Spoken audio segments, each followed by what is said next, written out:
by Dr. Nora Gross, and we have two colleagues joining as a panel today for some discussion of the film and discussion of the relevance of lessons to take away from our social work practice. So I'm going to introduce our panelists. So Dr. Nora Gross is a core fellow and visiting assistant professor of sociology at Boston College, where she teaches courses in the university core curriculum related to race, gender, violence, and social inequality. She's also a documentary filmmaker and uses film and other visual and participatory methods as part of her scholarly research and practice. In collaboration with a group of Philadelphia teenagers, she produced the film we will be screening, Our Philadelphia, an award-winning documentary short about grief and the aftermath of gun violence through the eyes of teenage students at an all-male West Philadelphia high school. Dr. Robert Motley Jr. is joining us as a panelist today. Dr. Motley is an assistant professor at the Boston College School of Social Work. He obtained his PhD from Washington University in St. Louis, Brown School of Social Work, where he is also a National Institute of Mental Health predoctoral fellow. He's also founded the Racism-Based Violence and Injury and Prevention Lab at Boston College School of Social Work in 2021, which critically examines the intersection of racism, violence, and trauma for Black emerging adults ages 18 to 29 and associated adverse mental and behavioral health outcomes.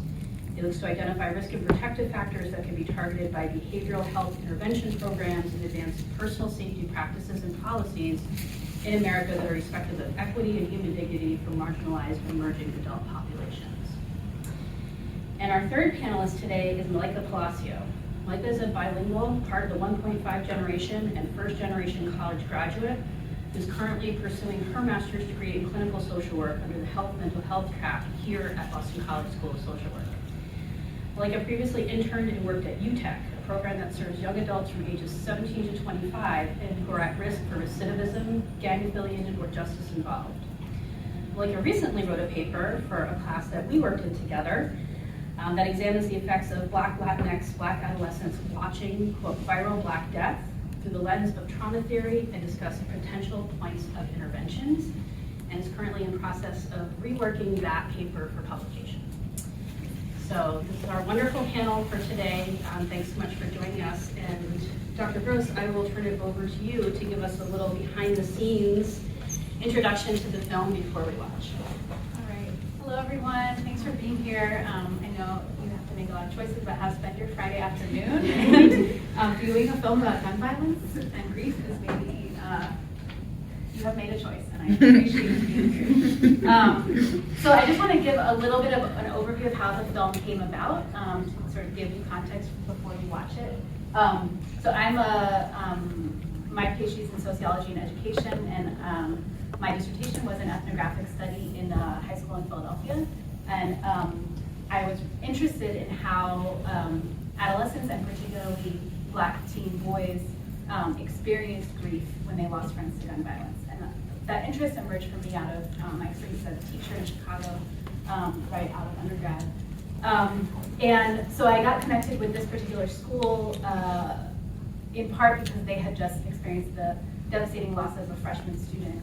And the principal, a really lovely guy, was kind of in search of any supports that he could get and any sort of, he was open to trying to figure out how he could best serve his students. And serendipitously, I also, I got connected to him at the right moment, and he was very welcoming and encouraged me to come into the school and do a 2-year ethnographic study.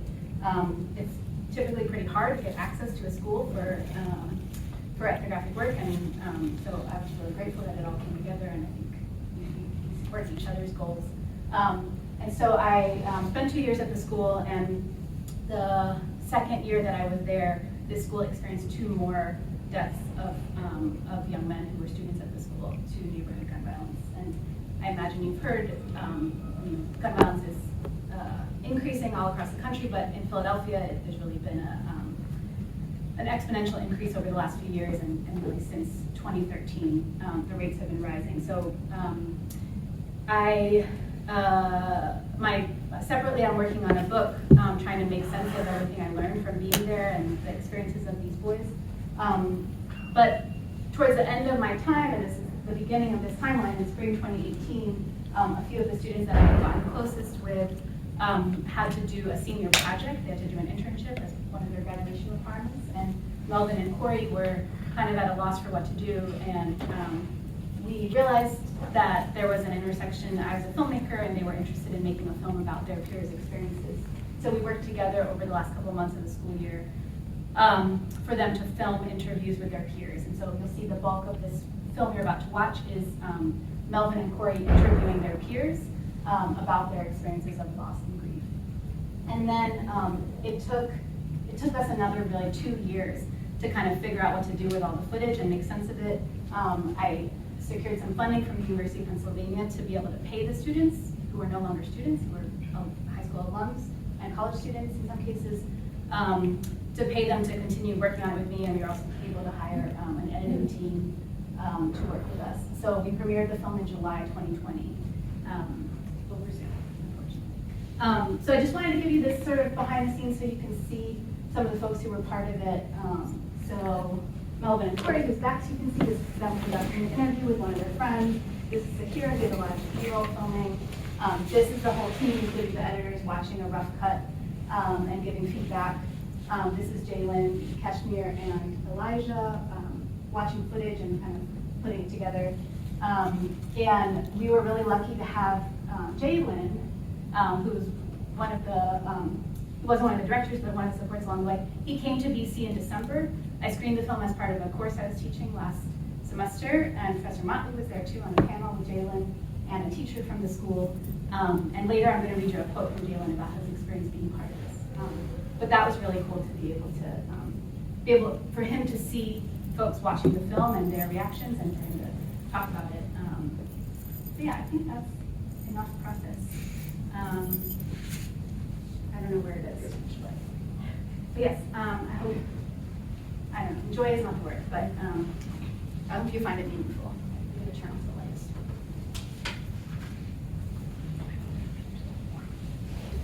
Birthday to you. Happy birthday, dear Malaika. Happy birthday to you. We can't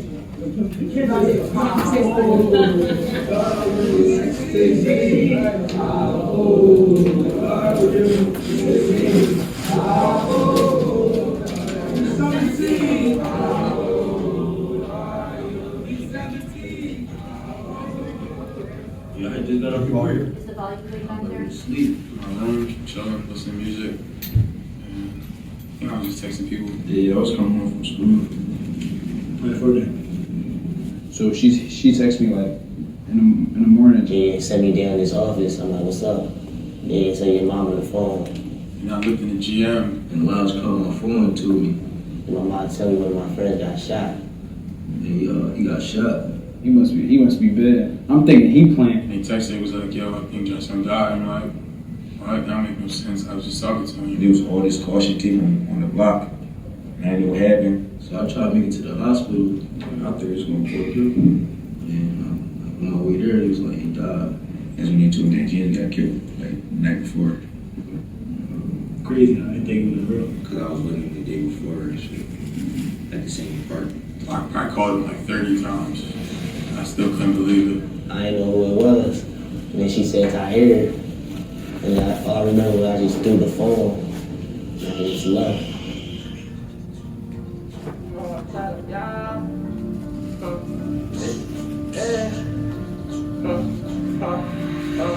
Make it out, young, and you can't just know I'm telling y'all.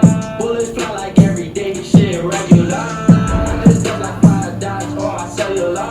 My mom need me, I'm just trying to be a better son. Hey, up that torch can show remorse, cause I can die for none. They put my dog in the shade, he can't see the sun. I'm just trying to make it out, I had to run it up. I just hope that I don't die in Philadelphia. 1,000 bad days, but I need me some better ones. I had creases in my forces, now I need better ones.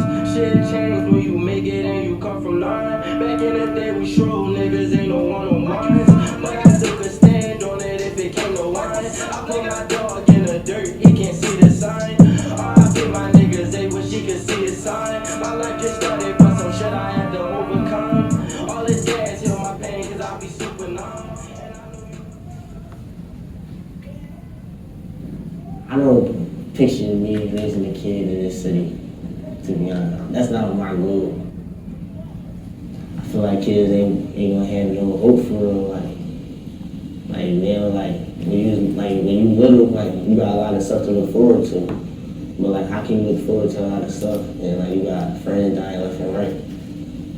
Then that started to question you, like, am I going to make it to 18? I'm going to make the graduation. I'm going to make it to 21. I'm going to have the kids and family. Like, they have to be strong.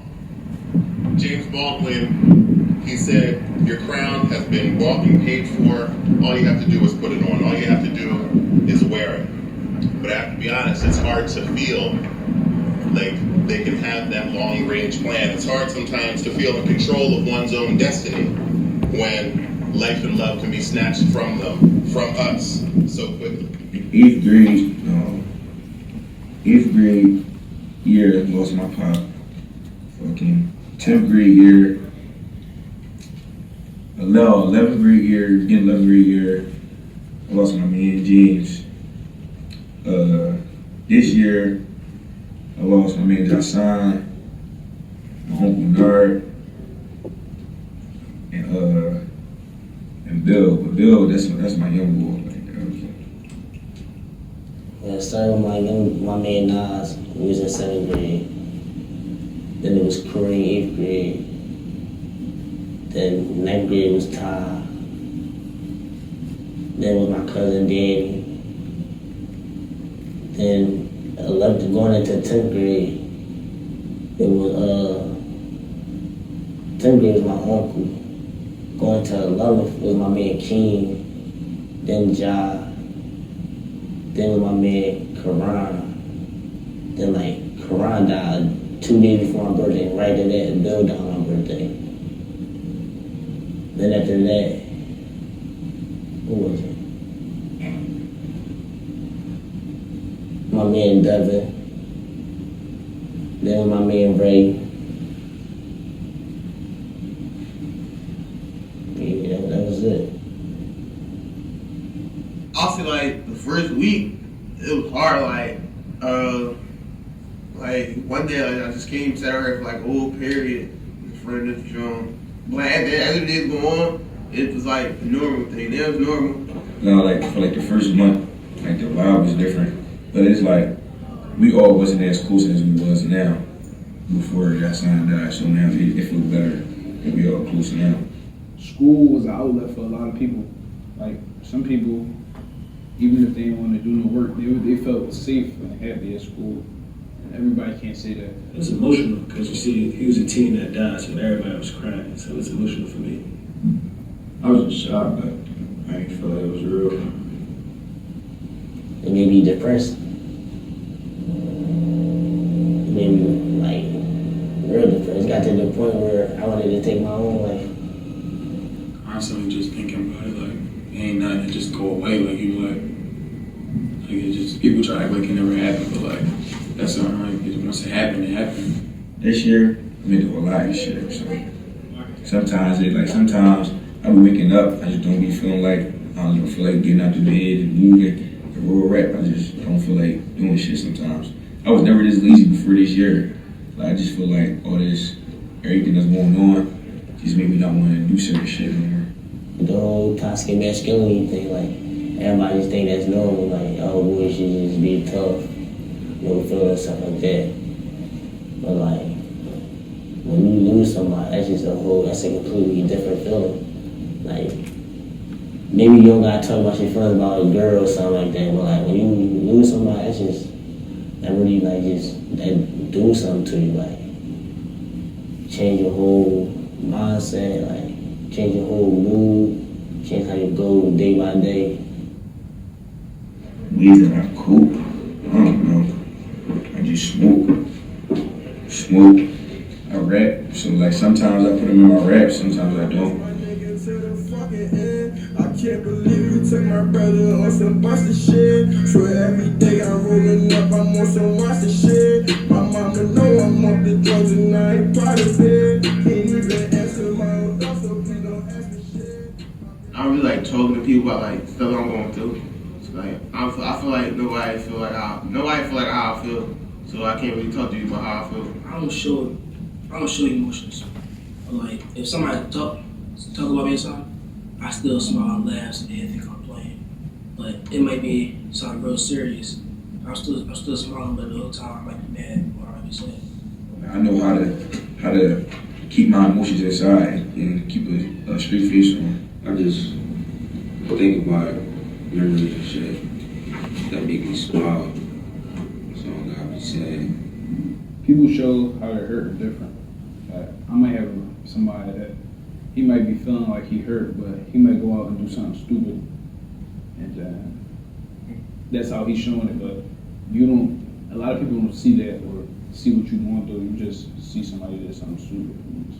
For me, like, it was like a continuous thing. Like, if it wasn't one friend, it was another one. Like, I really lost friends consecutive, like back to back, and it was just like I couldn't keep taking it. And it was to the point where I stopped going to candle lights because I just hate feeling that feeling. Always feeling like, damn. Just seeing everybody he was cool with, like, kind of move past his death and like do everything in his name. So that helped me, move past, move forward. People are not really thinking about your feelings because everybody, at this point, everybody losing somebody. So it's just hard to try to help the world.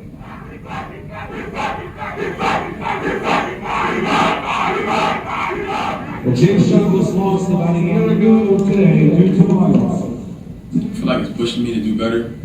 Like, we all out here playing football for one reason. Like, we don't just play for fun. Everybody out here competing for that scholarship. So, like, we talked about it a couple times, but like now it's like really like I gotta do this. Like, I don't want to be in Philly the rest of my life. I'm trying to get out of here.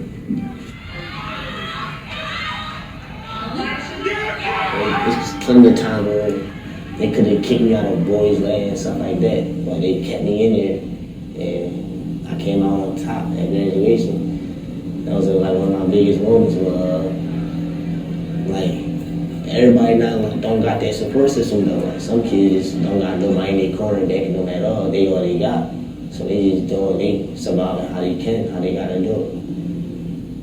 You got a red dot on your head everywhere you go. Crazy, like, messed up world. Philly messed up. It's sad. Wherever you go, you always gonna look at that as a how can I say this? As a nigga, as a person that's useless. You know what I mean? That's not gonna do nothing in life. That's a lot of stuff that you can do in life because other people don't get the chance. Most of the stuff I do, like, he should be doing too. Like, it ain't no reason we do this. Like, we do the same route. It's like, wow, thank you. Like, niggas not making it to see 16, 17 and shit. Niggas can't even go to college. Like, I already know it's not going to stop, it's not going to end. It's like every moment I had with somebody I love, I just got to really cherish that moment. Because I really had homies that I really like shook hands the day before they died the next day, or I was with them when they got shot. I see all these people dying at my age, and like that was Emma Bill was the same age as me, and that was me 2 years ago. I'm borderline on the way of dying, and like I pulled through. So I'll just be thinking like I'm lucky. I'm lucky. And I just gotta take every day. I feel like God put me here for a reason. So now I really gotta do what I'm supposed to do. Put a good example for my little sister. Get through school. I feel like I got a purpose. I don't know what it is though, but I feel like I really got a purpose. I make you think about it every time. I wonder what life would have been like. Is you still here, but like, that's just how life is. Like, the loss made me stronger. It hurt me as well. Like, the feelings you hurt, obviously, you lose people that you care about. But like, losing 3 friends, like in 2 years since I got to high school, like, it hurt. Like, but I feel like it made me value life more and like make me want to work harder to get where I need to be, do what I need to do while my time's still here. Like, you ask some people over here, they probably tell you I'm doing it every day to like it's my last, and that's a lot of people's answers. There's some people that know what they want to do, some people that don't got a choice. The future, I'm hoping I fucking graduate. 65, 70 years old, I'm in my rocking chair. Bank account got like 9 zeros in it. I'm make it in rapping. I got a passion for it, but I don't know. I'm stuck in between if I really want to take it serious or if it's just for a right now thing.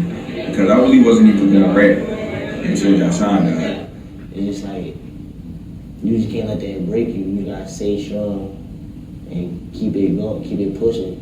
But still, like, you still always reminisce about the memories y'all had, the time y'all spent. He was a good person. Like, if I could see him, just like, there's nothing specific that I say. It's just, I just wish we could have another moment together.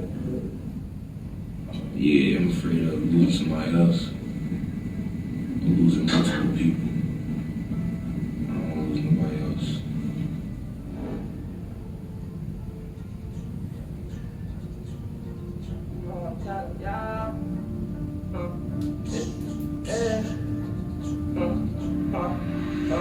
Make it out, youngin', you can just know I'm telling y'all. Bullets fly like every day, shit regular. I just got like 5 dots on my cellular. My mom need me, I'm just tryna be a better son. Hey, up that torch can show remorse, cause I can die for none. They put my dog in the shade, he can't see the sun. I'm just tryna make it out, I had to run it up. I just hope that I don't die in Philadelphia. 1,000 bad days, but I need me some better ones. I had creases in my forces, now I need better ones. Shit changed when you make it and you come from none. Back in the day we stroll, niggas ain't no one-on-ones. But I still could stand on it if it came to one. I put my dog in the dirt, he can't see the sun.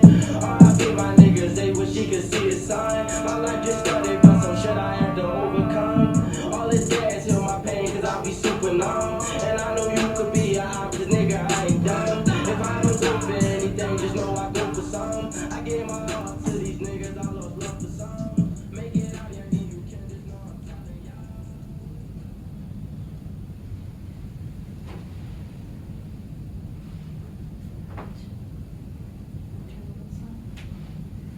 Any folks to join us at the front of the room?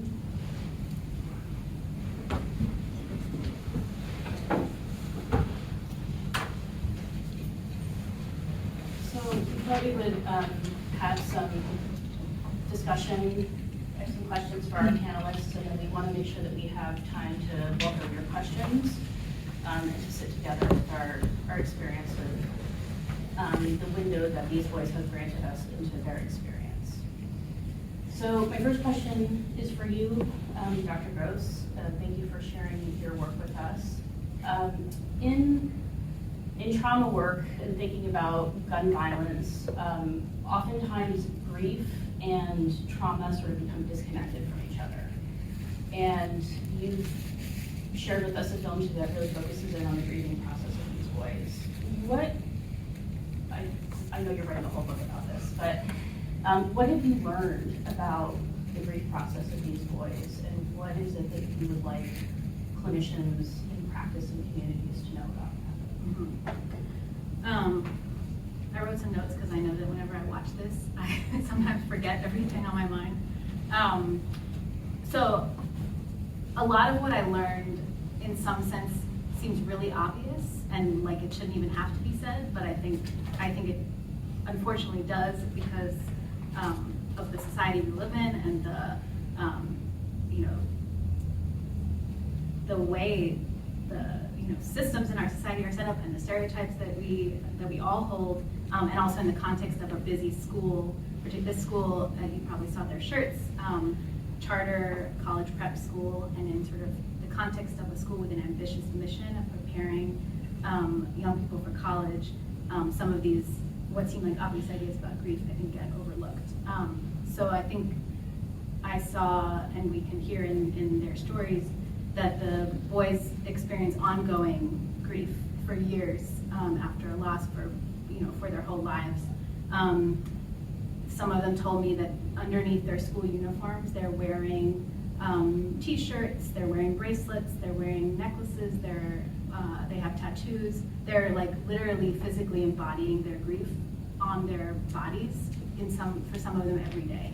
And for some of them under these very restrictive uniform, and that's a whole other thing. My feelings about the school in general are part of what my book is about. But I think in any context, like grief is a very embodied experience for some of them. Also the digital memorializations, I think probably all of us, whatever image is on the lock screen of our phone is a meaningful image that we like to notice and look at every day. And for a lot of these boys, it's the picture of their friend that they lost, or in some cases, it's a collage of multiple friends.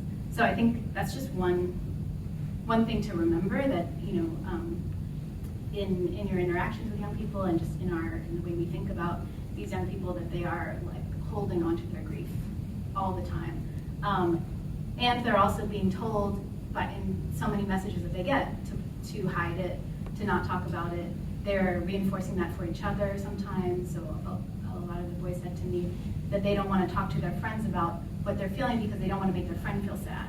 So they're saying like, I feel sad, or maybe I'd want to talk about it, but if I talk about it with him, then I'll just make him feel what he's maybe not feeling in the moment. But that kid is probably also feeling it, and so they're kind of tamping down what they're feeling out of deep appreciation and respect for other people, but they maybe don't have the outlets.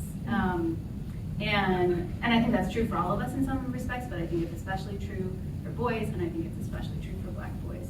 And then I guess the other seemingly obvious thing is just how nuanced and complex their experiences of grief are, like all of our grief.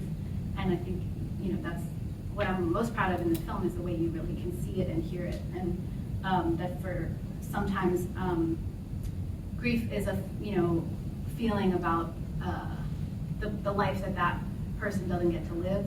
Sometimes it's a feeling about the loss of that friend in their own lives. Sometimes it's a feeling about their own sense of mortality.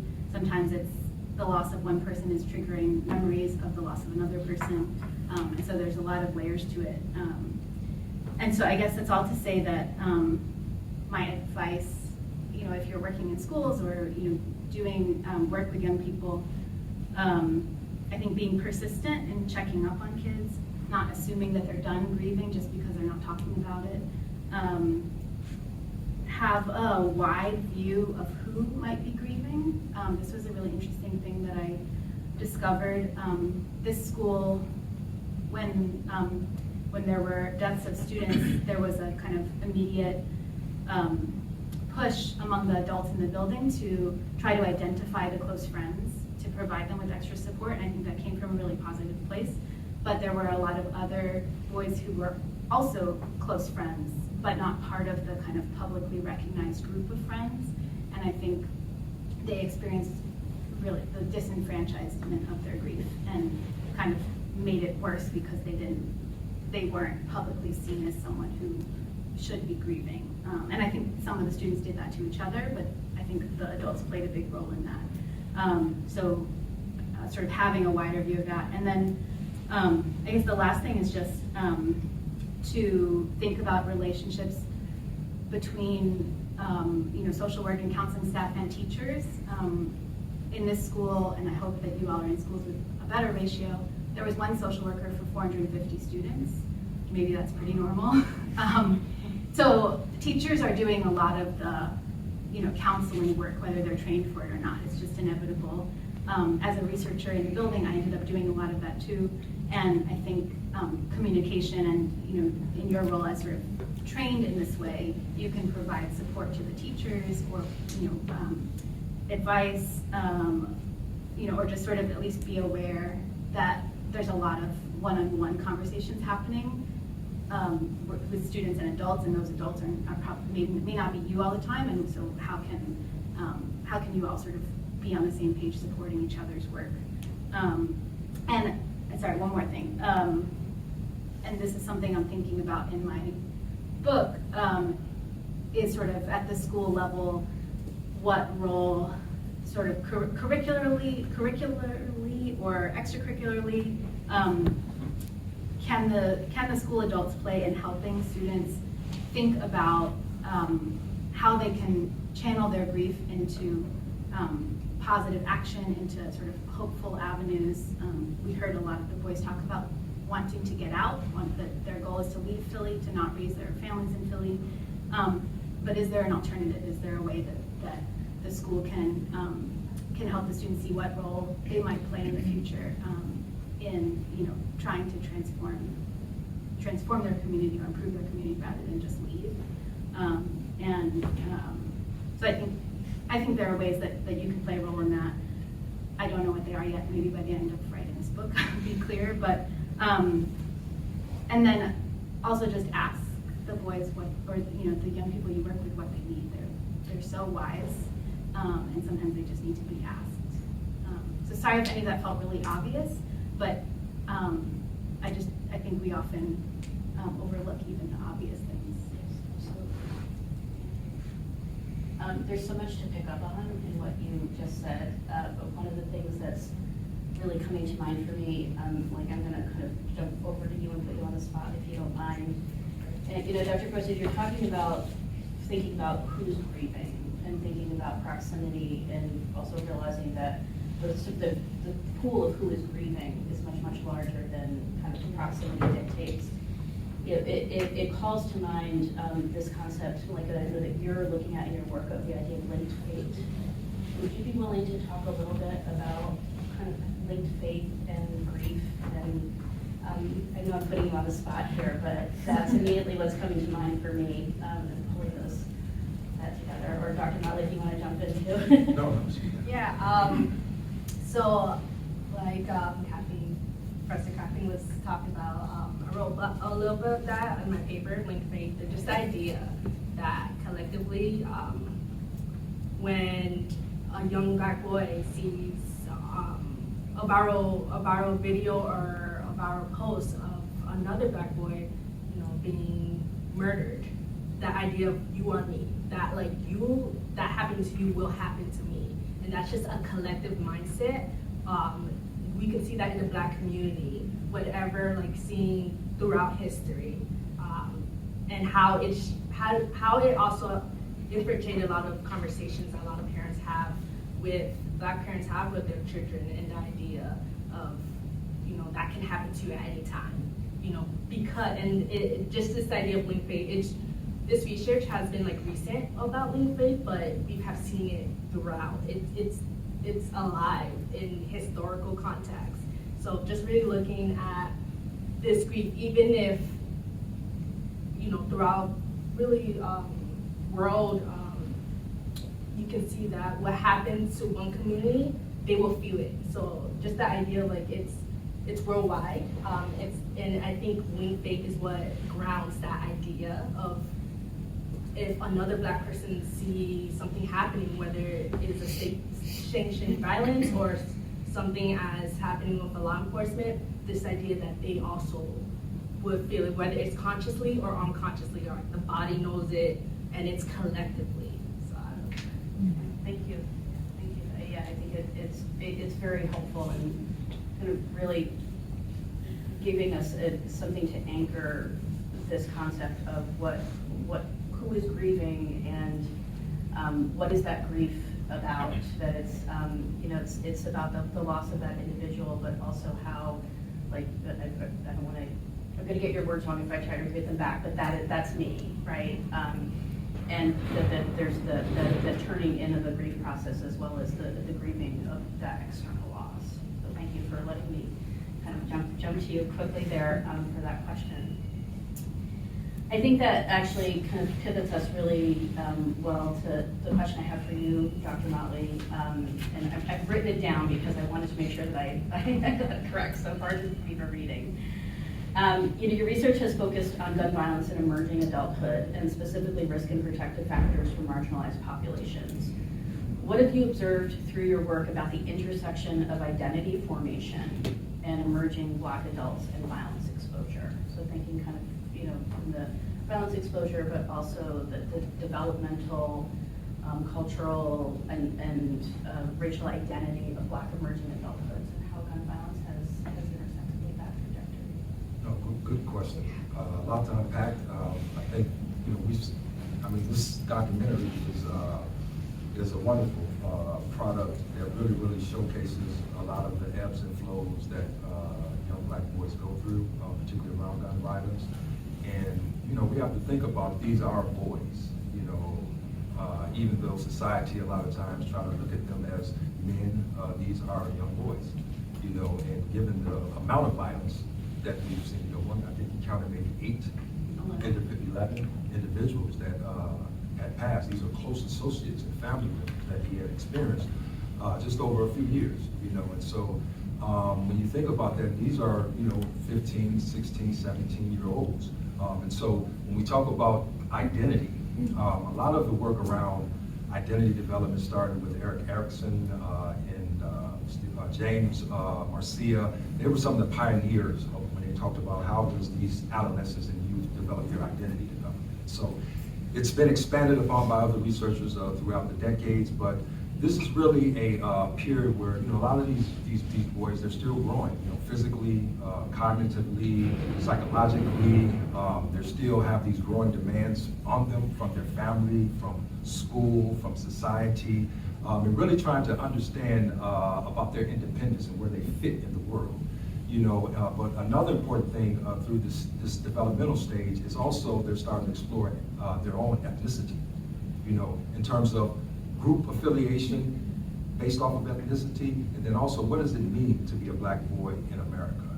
You know, who am I and who am I within the society where I exist? And what happens is that when you have a lot of violence that you're being exposed to, whether it's black on black violence that you're being exposed to, whether it's in the household, or whether the perpetrators are someone who doesn't look like you, but the ones who are the victims disproportionately are people who look like you. So when you see these things and you're growing up within adolescence and you're still growing cognitively, their brain is still developing, then how does this impact them? You know, how do they see themselves in the future? You know, what does this do to their future orientation? You know, do I feel like I can grow up and be healthy and thriving? You know, do I feel like I can grow up in this society and become a father? Do I have these examples around me to be able to impute that into my mind? And so these definitely have an impact on their identity because it forces them, sadly, to say, well, if this is happening to everybody who looks like me, then it's probably going to happen to me. You know, some of these youth, they don't even see themselves living past 21.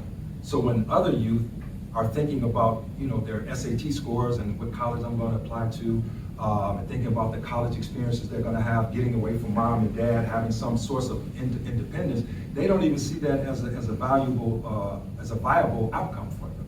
You know, and that's a sad thing to see. And this film really showcases that just in the comments that you've seen from the young boys. And so that can impact their identity development because they can, you know, figure that I'm going to be just like them. What do I have to live for? And a lot of times when you have that attitude, there's only three things that's going to happen to you. Either you're going to end up trying to sell drugs or use drugs, you're going to end up going to jails and penitentiaries, or you're going to end up dead. But then there's also some youth that go through the same situations, but still they thrive. Still they become productive members of our society. And what are the things that are different about this group of individuals versus those who get caught up in all of the things that's happening around them and subsumed to those things? And so I feel that that's important because as social workers, you're being trained to go out there, whether you're working at the micro level, the meso level, or the macro level, to really train yourself about having an understanding of the lived experiences of the populations that you're working with. And what I always try to tell, this gets back to the question of what can we do as social workers? You know, I always say that you have to, the first question shouldn't be about what's wrong with the people that you're working with. A lot of times, you know, we have these standard scales. We want to know they're coming in with depression. So let's measure depression. Let's measure PTSD. Let's measure these different mental disorders. The first question should be what has happened to you, so that we can have a better and a more holistic understanding about some of the lived experiences of the people that we're working with. Because a lot of the measures, they don't capture police violence. How many times you've been exposed? How many videos have you seen? They don't capture racism-based events. You know, what are the events that you've experienced that you perceive was because of the color of your skin? To have a better understanding of what it is that they're experiencing and how is it impacting them, and then also, are the existing interventions we have, do they address those types of traumatic experiences that this population is experiencing? You know, and so it's having a deeper understanding about their development, how these things impact their development, but then also we have to look at ourselves to say, are we engaging with these populations in the right manner? Are we asking the right questions? Are we working with organizations who really care about these things? Do we have policies in place that are helping to attenuate these different things? And we should be fighting for changes to make things better at all those different levels. Thank you, Dr. Motley. You raised some very, very important questions about kind of the gap in, or the gulf between what we have available to us for practice and the lived experiences of the clients and communities that social workers sit with every day. And so I will circle back to that. I want to just kind of make contact with that aspect of what you said, and circle back to that with a question for all three of you after I ask Malaika another question. Thank you.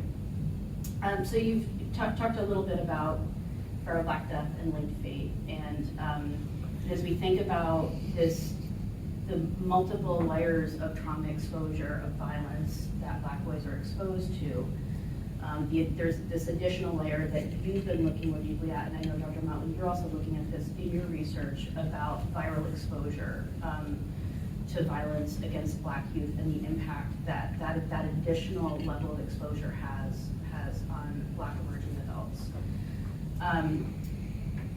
As you think about clinicians in practice, what recommendations or thoughts do you have for being able to identify that exposure, to incorporate that into a practice approach, and to support youth in that additional layer of trauma impact?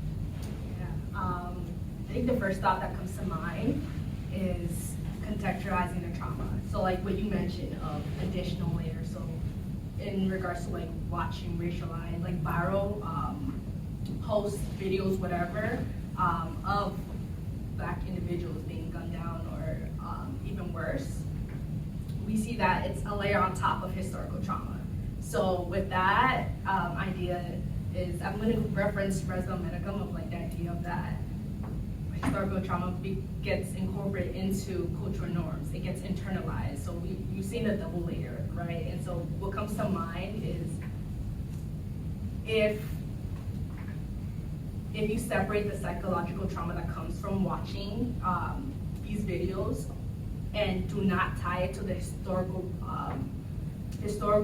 trauma roots, then folks are going to misperceive the distress that they're experiencing, the dysregulation and disruption of their lives, or the overwhelming of their coping mechanism. There's gonna be a misperception of that because it's not tied and grounded with the historical roots. So like watching viral racialized videos and posts is not new, right? We just see it in a different form and context. It goes all the way back to, let's just say, Prince, like the Indianapolis Freeman. It's an African-American newspaper. They used to just post pictures of Black individuals being hung and the graphicness of that. That was their viral post. And youths are exposed to this, whether they hear from their family, whether they're friends, or like I said, linked fate, right? Linked fate.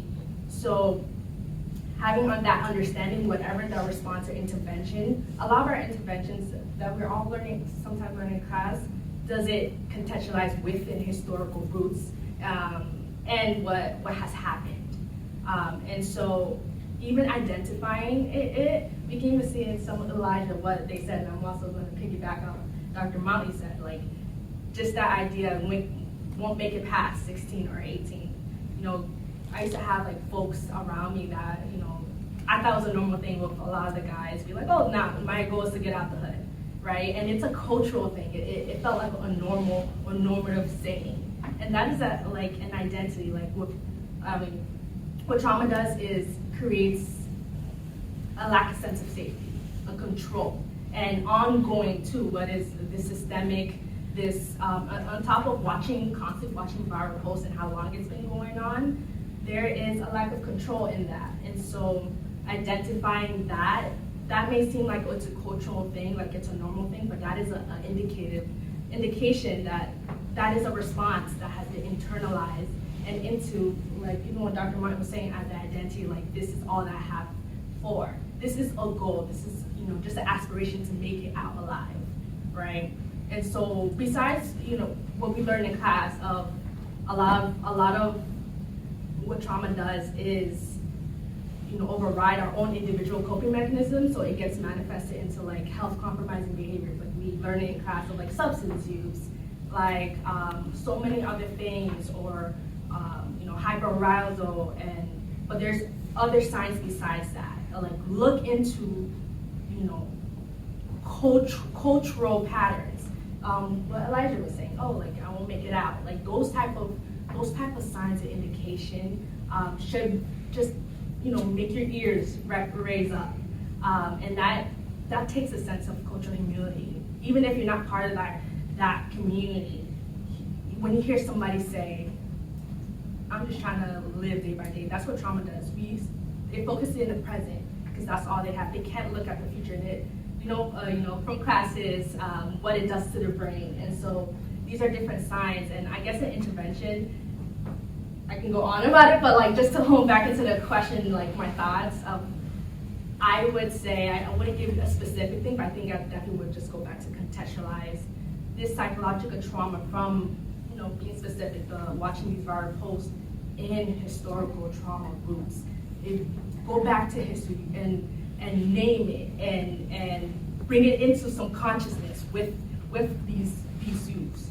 And don't name it for them. So, collaborate with them. Don't be the social work that say, hey, this is the language, right? I know better, and I know your history.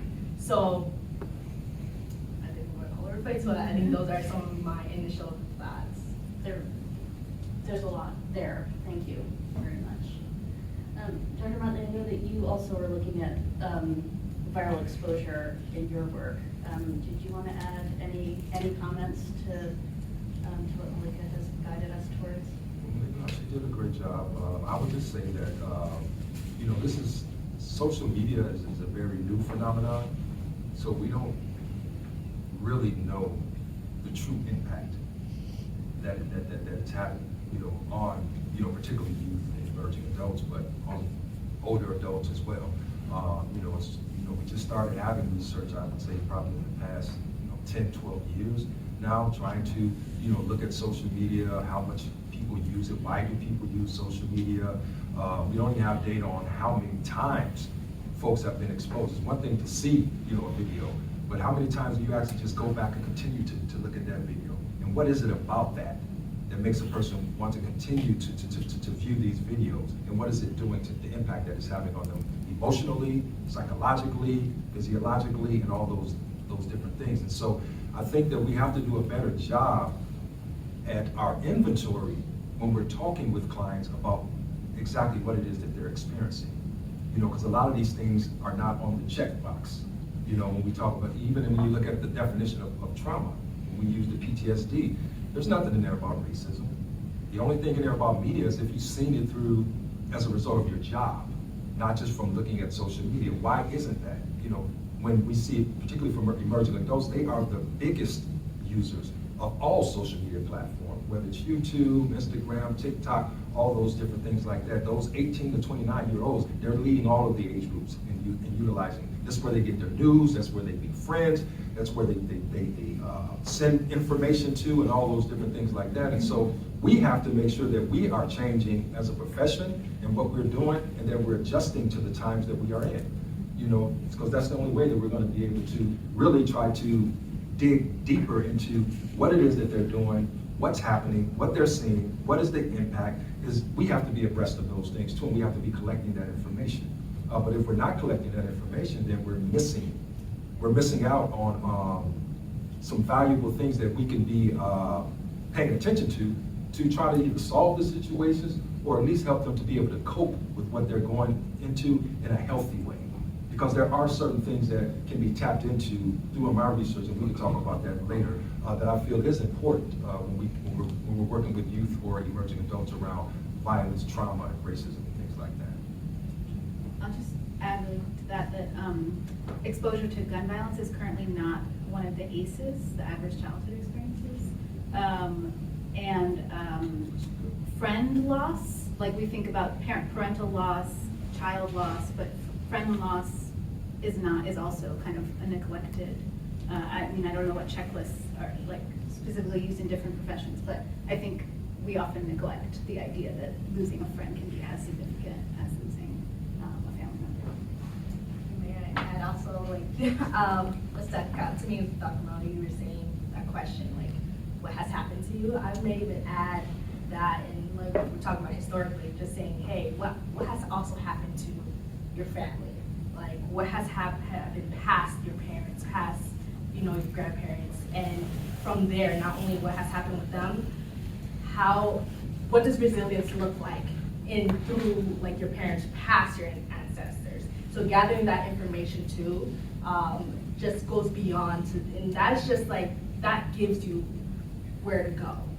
Not only just hearing what has happened, because these are layers with the racialized like viral posts and with that racial trauma that is layered on top of historic, on top of, these are layers of that. And so to combat those layers, you have to, like, I love that question, what has happened to you, but what has also happened to the people who came before you? So part of what we've touched on in a couple of different ways with all three of your recent comments is the really narrow perspective and definitions of trauma, and really what evidence-based practices and what gold standards and what is kind of like touted out there as being the appropriate response.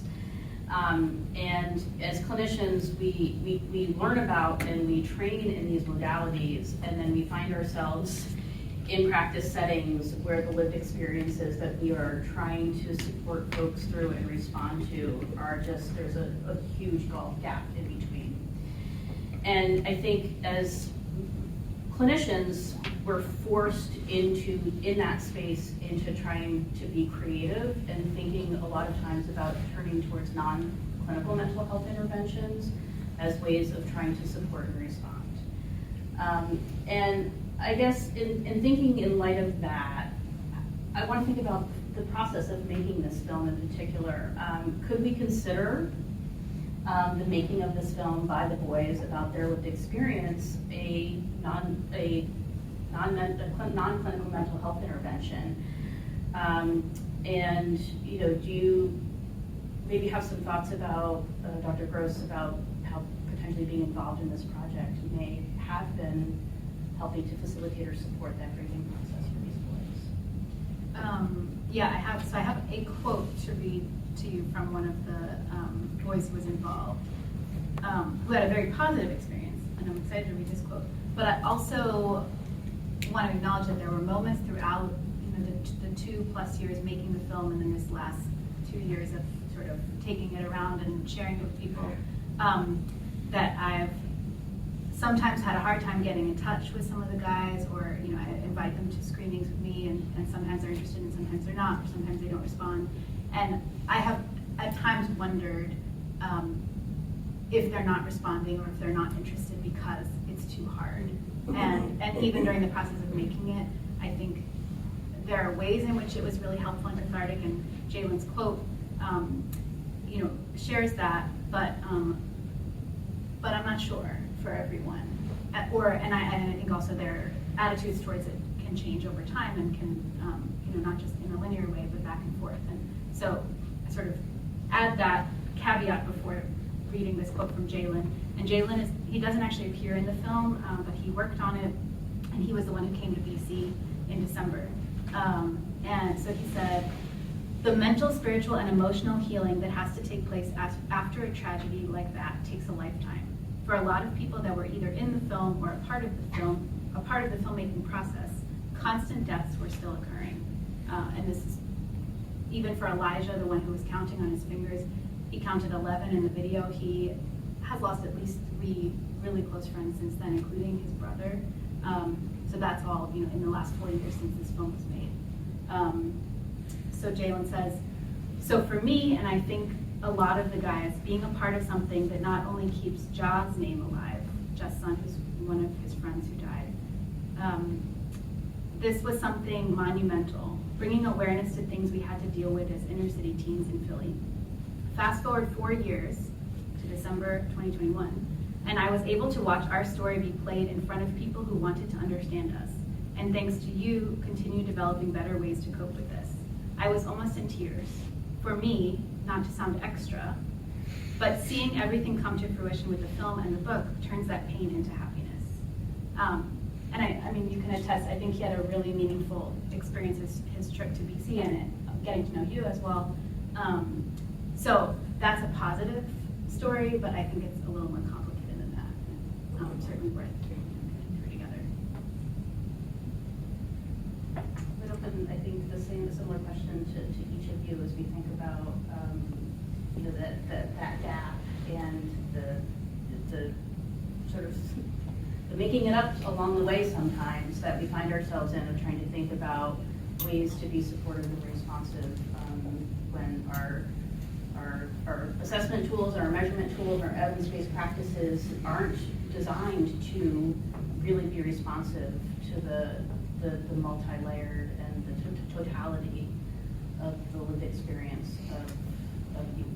So. I think it's our duty, you know, particularly in the social work profession, that we are always trying to push our field forward to make sure that we're tackling, you know, the tough issues, making sure that we are having an understanding, you know, of the populations that we're working with. You know, I know a gentleman used to always say that, you know, excellent scholarship is the prerequisite for meaningful social change. And so if we're not abreast of all the information and knowing what's going on, you know, they say research informs practice just like practice informs research. And so are we, as social work practitioners, are we only looking at what's being done from the clinical side and we leave that research stuff to the researchers? You know, we don't delve deep into the manuscripts and things like that. There's a bunch of work out there, qualitative and quantitative, that have been done. Documentaries, qualitative research telling the stories, you know, of young black boys, young black girls, and across gender identities and all those things about what's happening to them. And I think you just have to look critically at the interventions that we have constantly to see, are they on par to really tackle some of the issues that we see going on in society. It can't just be business as usual. You know, it can't just be that we see documentaries like that, we feel sad, we understand, we hear the stories and things like that, and then, you know, we go back to our daily lives. You know, so what's most important to us as individuals? You know, because someone can come into your office and sit down with you, can be going through a whole lot of things, and right off the bat they can tell if you genuinely care about what it is that I'm doing, or you just going through the motions. You know, from the start they open the door. Does everybody speak to them, or they don't speak to them because, well, they're not a part of my caseload, so it's not, you know, they're not coming here for me. Do you make them feel welcome? Do you have things within the establishments that look like them, that's representation of their culture? You know, is it a warm, welcoming environment that they feel safe enough to even talk to us about what's going on? Because you can ask as many questions as you want, but some people will not talk to you if there's no trust that they have. There's no trust built. And so, yes, I understand that social workers, we have large caseloads and all of that stuff, but what's most important, you know, because it can't just be a quick meet with them and then get them out the door. You're never going to understand what people are going through if that's the approach that we're taking. You know, so it has to be deliberate. We have to make sure that we're informing ourselves of all of the things that are going on, and don't be afraid to try something new. Maybe this, I feel like this was very therapeutic for the gentleman here. And it's probably going to be even more therapeutic if some of them even watch this back, even at 4 years later, to see where they were at now then, and their thinking, and where they are at now at 22, 23, and 24. You know, so things like this I feel was very therapeutic because you got them to talk about it. And if we don't get people to talk about it, then, you know, how can we start the healing process? I'll speak. I think the question that brings up to mind is what's informing what are you doing? So for this film, what's surrounding just the idea that the principal was open to you know, connect with you and figuring out ways of how to help these young Black boys cope, and what that messaging is, the environment holding or providing resources for these young Black boys to figure out how to cope versus having to put that on the young Black boys, and that responsibility. It's the environment helping provide that. And just like, then also the idea what's informing behind, like I would think the film is, like I said, more complex, but also therapeutic, like, you know, this going into class, like social engagement, what's being activated in our brains, that social engagement process of doing it with their peers in community and finding meaning in what their experiences, and also like with gun violence and community violence, how it's being portrayed and the narrative that's a lot of media puts it out and what it looks like, but they are having that power, that there's that sense of agency, that sense of control to take hold of that narrative and say, nah, this is how we are experiencing it, this is how it happened, this is what Jason meant to me, this is, you know, this is X, Y, and Z. That itself of making meaning and having that power to share that story and share it in your community, and your community having the tools to be able to come around you, that is all, like, that's just amazing therapeutic, but it starts with what is informing what you can do. You can do so many things creatively and also with healing, but it has to be informed and grounded into something, not something, oh, let's just try it out the whim. I believe with trauma where it has to be grounded in, you know, neurobiology, grounded in so many mechanisms that you know there's a purpose in doing this, but fitting it and adapting it to, you know, what are the community needs? How do the community respond to this? You saw videos of the community coming together and, you know, like releasing the balloons and, you know, maybe it's storytelling, whether it's talking. That film represented all those things. So I guess going back, what is it? What's informing us? So we have to always be informed, and it goes back to research, where it goes back to like staying on top of our shit, like with research and what's going on, and, you know, trauma theories, what's working, what's not working. You know, we can't be complacent in this. Exactly, we can't just show up in sessions and just think talking is enough, right? It's powerful, but we need more than that. So you all have been, you know, kind of took in the film, have taken in a lot of incredible knowledge from our panelists here, but I also recognize that you're all sitting with a lot as you take this in. So I'd like to open it up to questions that you might have for any of our panelists. I ask that you, when you ask your question, just like tell us your name and locate yourself within our community, so that we can also get to know each other a little bit, because we also recognizing at the beginning of this that this is one of the first, one of the early in-person events that we have really come together for. So we also want to make sure that we're kind of getting to know each other in another way as we interact today. So do you have anyone like to start us off with a question or a comment?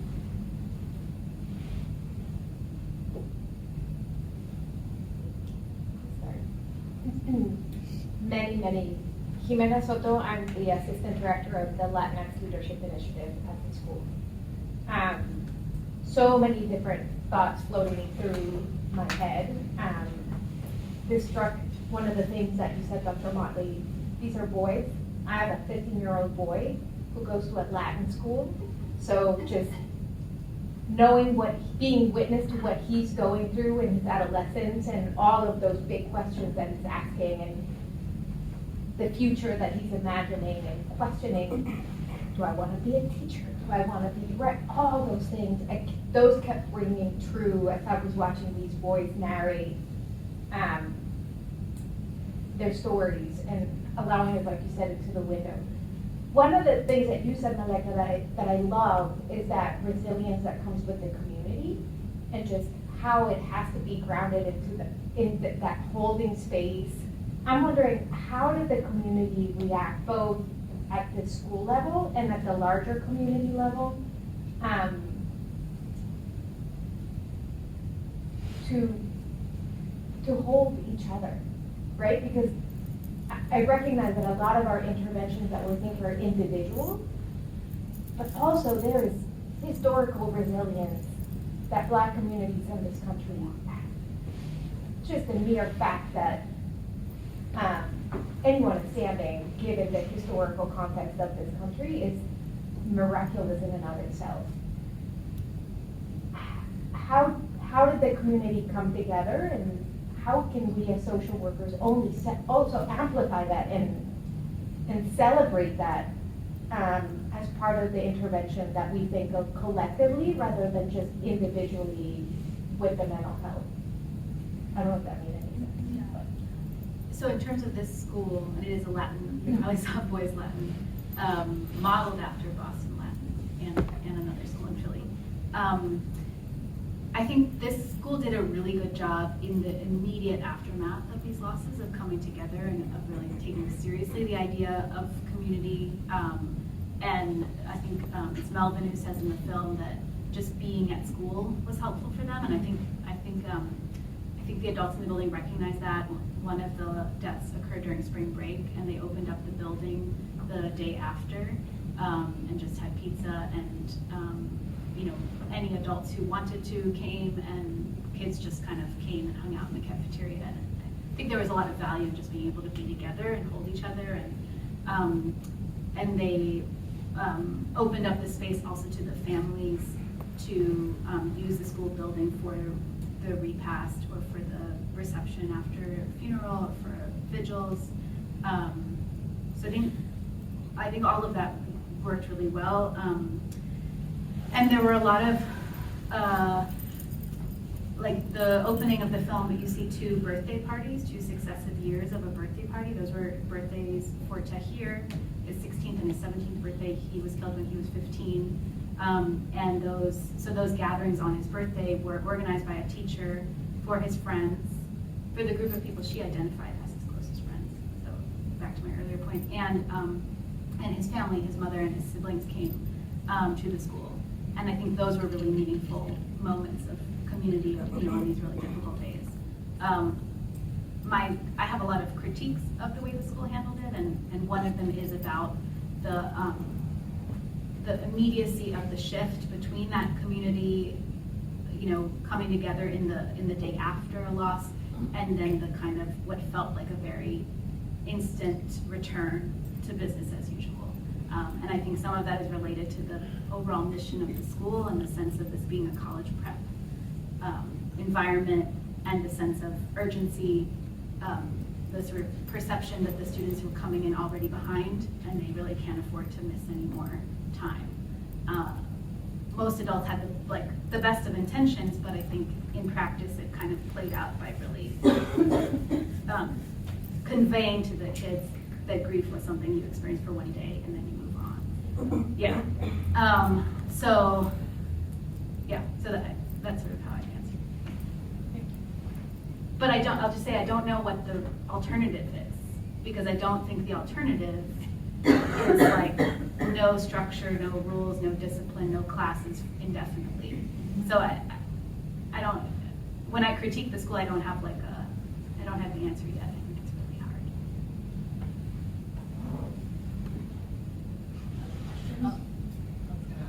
hard. Responding to I think you said how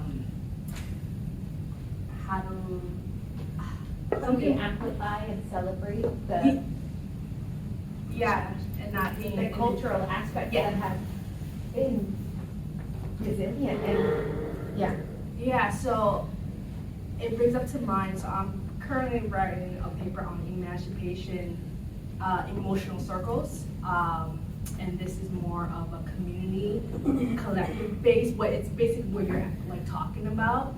And what these circles provide, one, professionals can get trained on this, and you can only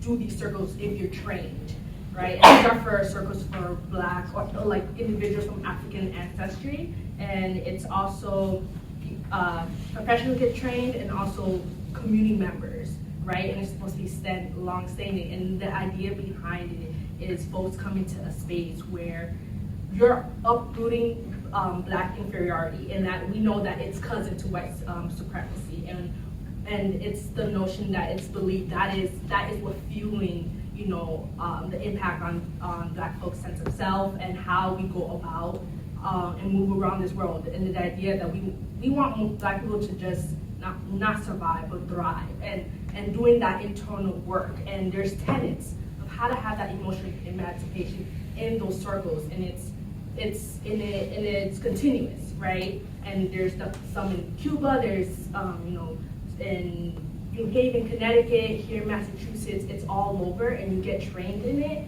and participate, and community members be able to get trained in there as well. So that is a tool that clinicians can use, you know, particularly Black clinicians or clinicians with African ancestry, to be able to, you know, encourage or a way, like it's not the one and only, but this is something, right? Rather than nothing, and it gets at the root, and it's not something where you can just talk through and you do the work and you figure out, okay, what are actions behind there? And so this is a cool intervention. It's not, research is not done on it right now. It's, you know, it's research informed, but it's not evidence-based. But we know I have a whole other issues with evidence-based stuff, but that is something we can use, but we just have to be creative in looking what's out there or getting connected with communities are doing. This circle came out of what happened in Ferguson, and that was this first, you know, it went down there and provided that space. And there's people who have been in these circles for years since then. So I said look into it, and especially if you're African, have African ancestry, look into being part of that circle to do not only our work too.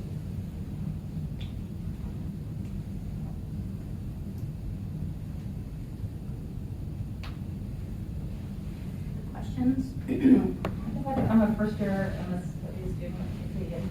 I was just wondering, like, the film did a really in-depth and, you know, impressive job of kind of getting at grief and within the school, the boys within the school, and individually kind of touching on different experiences that they had.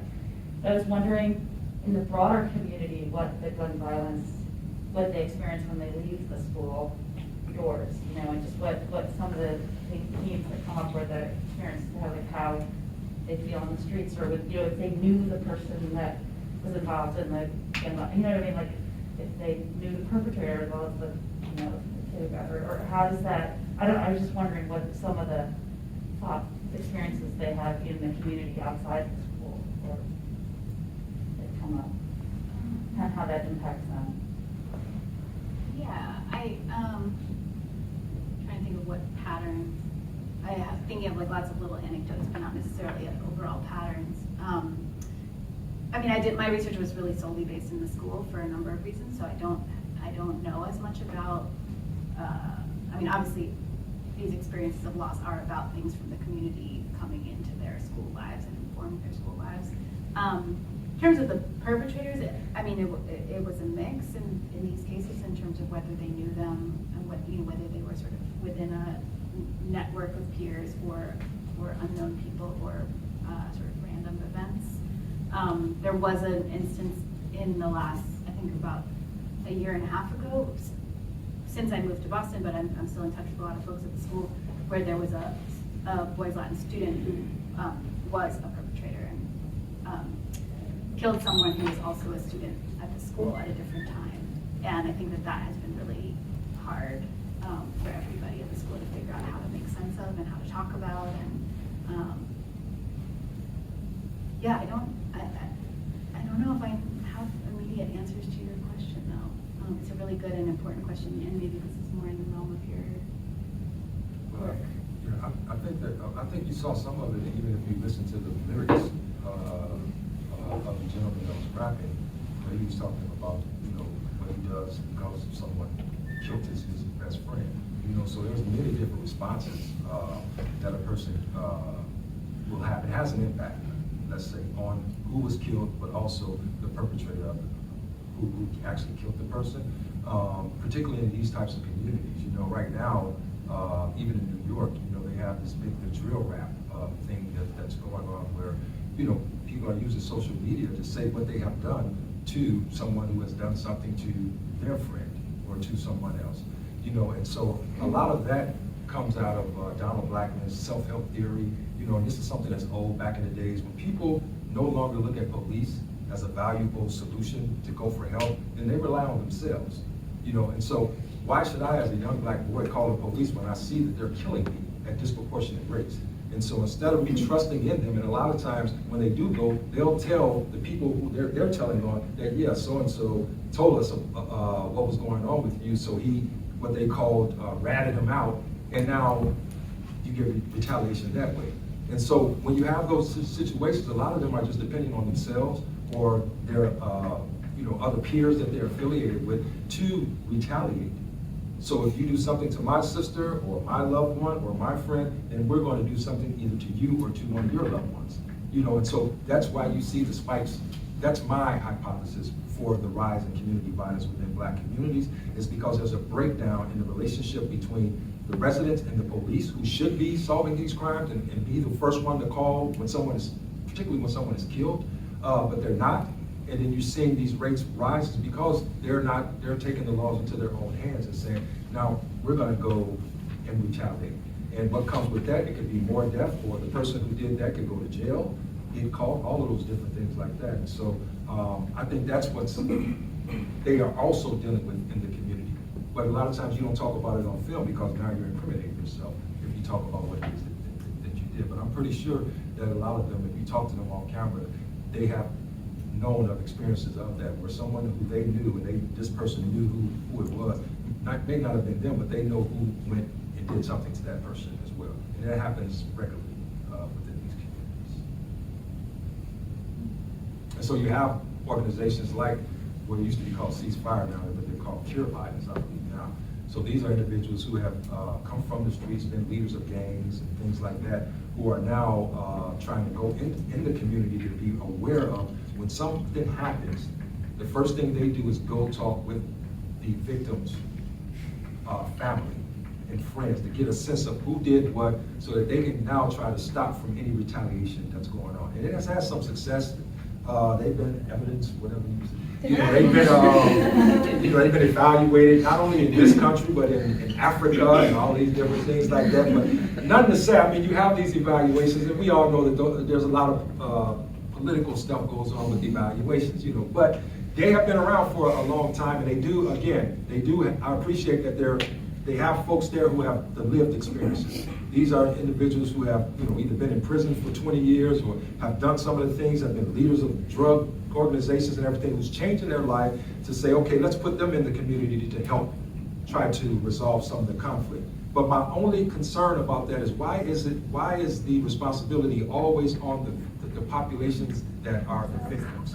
Why is it for us by ourselves to have resilience, to have grit? All of these different things to try to behave normal in abnormal situations. So it's going to take what they say, a village. So you need to have the resources, because within the black male, these youth, their ethos, all of these things are happening. But what type of ethos do they need to grow up in to be able to be healthy, to be able to thrive, to be able to have healthy future orientation? Well, all you have to do is go to I'd say a middle class, high middle class, or high class, middle income to high income, all white community. Look at the schools, look at the resources that are in the neighborhood, look at the relationships between the police and the kids riding their bikes, whether they're in the street or on the bike, how they talk and interact with the police, all of the resources within that environment. If we can create that for all environments across the country, then we can have a village where their only option is not to wonder whether or not they're going to die before they're 21. Their only option is not whether they're going to go to college. Everybody doesn't want to go to college. Why don't we have trades in school where they can go be a plumber, a carpenter, truck driver, all these different, what other options do they have other than just dribbling a basketball or throwing a football or getting into rap? Why are those the only options? But if that's the only thing that you have to turn to in your community, then what else do we expect? So we fall onto, they were resilient because they overcame the odds, but why should that be the norm when it's not the norm for everybody else? I keep going back to the concept of holding, and it's our society's not holding. Oh, holding, you said holding, okay. Right? Yes. if life is not valued in the same way, that's a message. And it's not new, it's historically, it's been this, you know, in the country, you know, it's been the have and have-nots, and those who are on the top of the chain. It's the creation of race, and who's white, who's black, all of this stuff, who's on top, all those different things. This has historically been a part of this country, and it's not, none of this is gonna get fixed overnight. We didn't get here overnight. You know, these are century-long processes and practices and ideologies that have been imputed in our brains, the dehumanization of black life and what that means. This is not new, you know, anything like that. So we would be foolish to think that we can just change it overnight, but we have to continue to work hard to try to change it. You know, this is what is gonna be your legacy when you leave here, of what you have contributed to try to make a change within society. And hopefully that's what we all are, you know, here to do.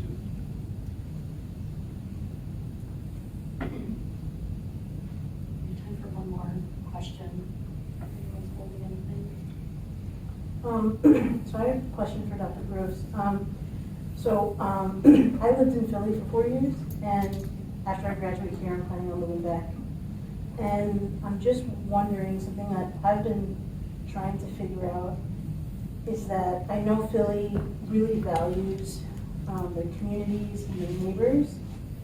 I would like, you know, some recommendations possibly on how to step into that community, especially one that's emotionally vulnerable, the one that you stepped into, and grieving, and you know, how to prevent yourself from having like some sort of I can fix this mentality and sitting with helplessness.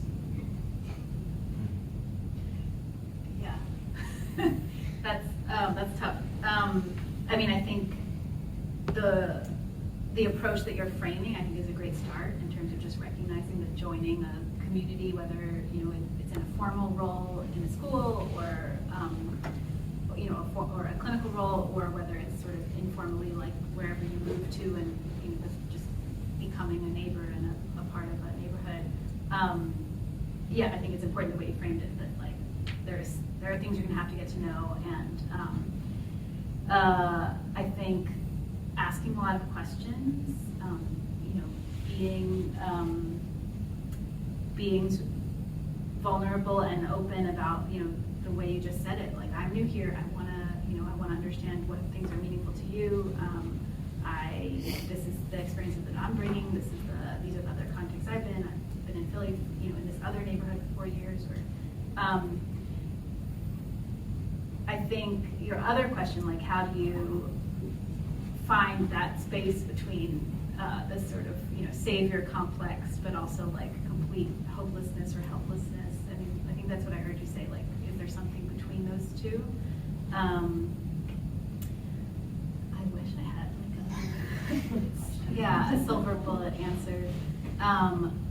I mean, it seems so corny, but I just keep going back to like especially if you're working with young people, like they have the answers. Not that they should be responsible for fixing it, and not that they necessarily, you know, have those answers, but they have the sort of, I mean, just the depth and complexity and all the nuances. Like I mean, it may even make sense, depending on what your goal is, to do a kind of listening tour or something. Sort of like, I mean, yeah, I don't know what the context would be, but if you're like hired as a social worker in a school and you're, you know, brand new to the neighborhood and to the school, like maybe that's something you can think about arranging with the administration. It's totally off the top of my head, but you know, like I would like to meet with, you know, X number of students over the course of my first couple months, and meet with some of the teachers, and meet with some, you know, of the parents or the community organizations, and really get to know their priorities and their experiences, and what kinds of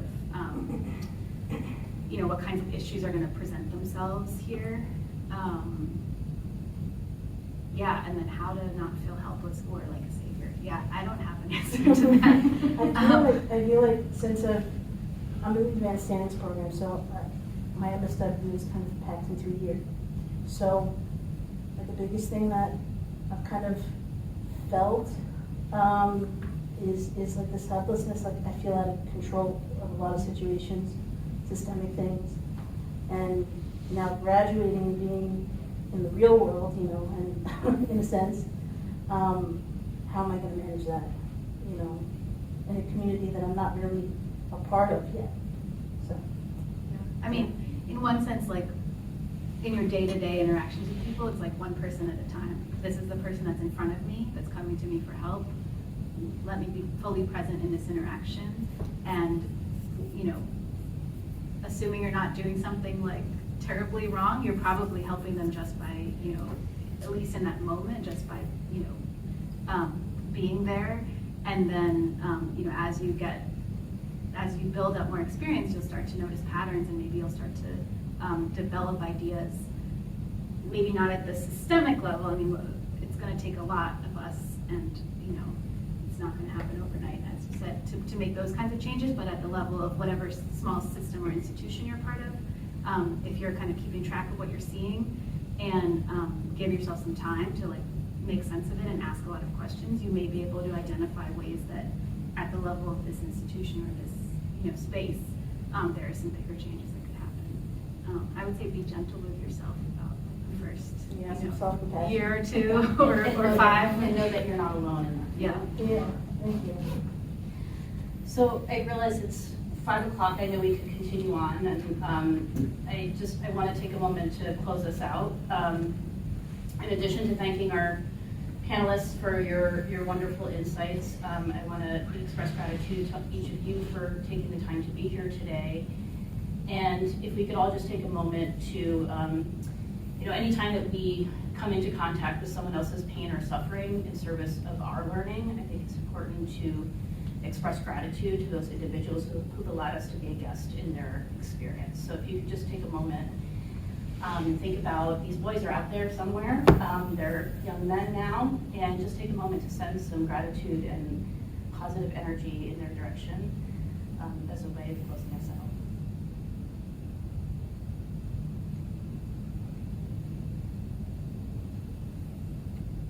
So thank you all, and hoping, and here's to this being the beginning of ongoing conversations that we continue in our classrooms and in our work as we go forward. Thank you all. Thank you.